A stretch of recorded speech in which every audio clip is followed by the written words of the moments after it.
Game. Jordan Moore, Sean Cody, and Drake London here. And Drake, we've been talking about it all night, but you as that part of that quartet of receivers, I mean, how cool was it that you all go over 100 in the same game? That's so far on record, we found it's the fourth time ever. Yeah, it was a blessing to be a part of that, and it was something special that you couldn't really write down on paper. So. Obviously a big day for you, going over 100 yards, but to me, maybe the play of the game was that over-the-top throw from Keenan that lands. How hard is it to catch those over-the-shoulder passes? You made it look easy on that play; it just lands around your arm. But where's your focus at when that ball is coming over the top of you? How did you turn your head like that? Just staying focused on the ball because Keenan loves to throw those rainbow balls. So just trying to stay focused and look it all the way in. You got rocked in the other one. Your mouthpiece came out like a boxer. Well, it wasn't fully in. I hold it kind of like Stephen Curry on the side. Okay. So it looked worse than what it was, but, I mean.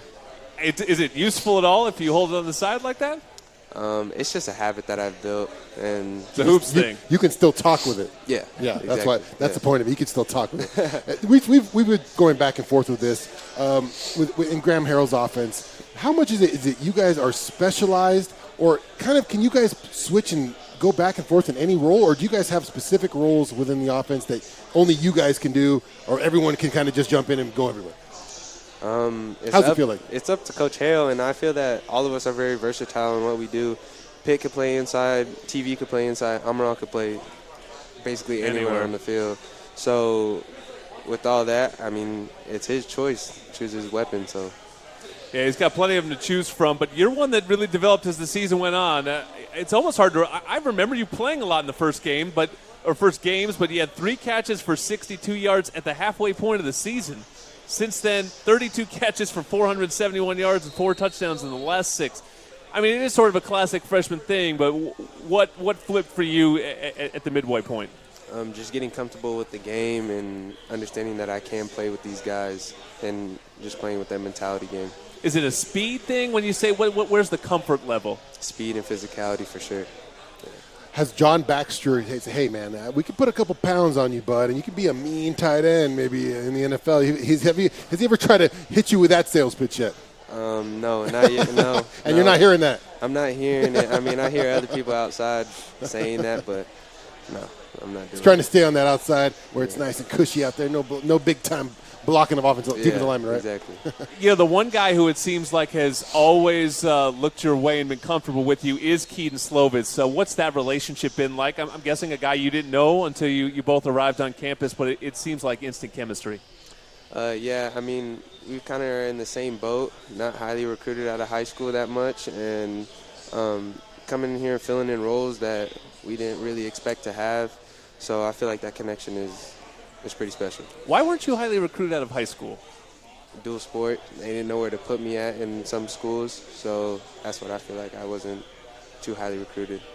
How was your experience in your first UCLA game? Obviously, you guys get the win, and you're at the Coliseum, but I can go back and think about the first time we did it and how special it was for me. What was that feeling like getting your first UCLA game in? Just watching it since I was a kid and finally playing in it was an unbelievable feeling. And I mean, my dad watching it since he was a little kid too, it was a very special moment. Michael Pittman Jr. today gets named a Biletnikoff finalist. We've been talking about that on the show. I know he's mentored you a little bit. What's your relationship like with Mike, and how proud are you that he's up there among the best receivers in college football? That's big brother right there, and he deserves it all, man. Like, he does things that you won't think to do outside of football and in practice as well. So he deserves it all. This season can kind of break out a couple different ways still, maybe a Pac-12 South berth if Utah will lose a game for us. How does that sit with you talked about crossing over into basketball and your dual sport athlete. How does that work with your scheduling, and how do you guys figure out and manipulate that so you can start maybe getting basketball ready when the season breaks out here? We're still trying to figure it out right now with Coach Helton, but I'm going to do whatever best for the team right now. Someone said to me that you get better as the football season goes on because you just get more used to the footwork and you all of a sudden get faster. What is that transition like for you physically? Do you feel that? I mean, the footwork is so different between the two sports and so specialized. Do you feel that transition, and what's it like to go from one to the other? Yeah, I feel that I kind of started increasing more and more as the season goes. Again, just getting more comfortable with the speed and physicality, and also footwork too. It gets better as the season goes on. Because I feel like that's something you brought up a lot with him, where every game you go, well, I didn't know he had that. Yeah. We'll talk about. I was going to ask you about your shakes, man. That's what I mean. I thought you were just kind of a possession receiver, Yeah. just catching balls in tight zones over the middle. That tight end S. Last game we saw you were out in the roam, man, and the big fella with a shake at the end, lost the guy, broken ankle, and went off to the next guy. Talk about the way you can make guys miss as well. Well, I was 5'6" in 8th grade, so I always thought I was going to be a running back. Oh. So my dad was a running back in high school and college, and I mean it was kind of taught from there, and I just grew up into the player that I am right now. Yeah, we talked about this in something else. You were 5'6" in 8th grade, and then you grew, 9 inches in a year? Yeah, something about that. I was like 6'2" freshman year, and then I grew like 3 more inches. I maxed out, Jordan. I was at 8th grade. I maxed out. I was already 6'4", and I stopped growing. Just a giant in your 8th grade class picture, and then the same guy senior year. What about your competitive nature, Draco? Because that's what stood out the most to me when I watch you out there playing. You play with a little bit of a scowl. It does seem like you just enjoy competing. Oh yeah. Where do you get that from? My mom, my dad, pretty much my whole family. We don't really like to lose, and you just got to put your best effort forward. You don't ever want to show anybody your weaknesses. When you look back at this season, there were some high points for the Trojans, some low points for the Trojans. What do you take away from this freshman campaign and try to build for your future and your career in football? Just learning from all my mistakes and everything that I could do better to better the team and better myself. The number one question I get all the time is, what kind of hooper is he?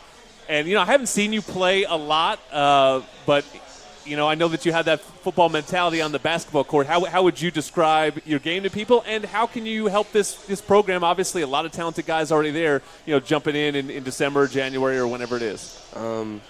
Very aggressive, defensive player, but at the same time, slasher and three-point shooter.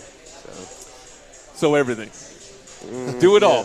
I guess and you're left-handed, right? Yes, sir. It's funny. People don't realize guys are left-handed on the football field. They don't really think about it unless they're quarterback. And all of a sudden they'll get out there and you see that lefty stroke and be like, I didn't know he was left-handed. Mike Williams, left-handed, threw that touchdown pass to Liner, right? I didn't know that till right now. All right, thank you to all our guests on Trojans Live. Another great regular season. We'll have more to come. Thank you for listening.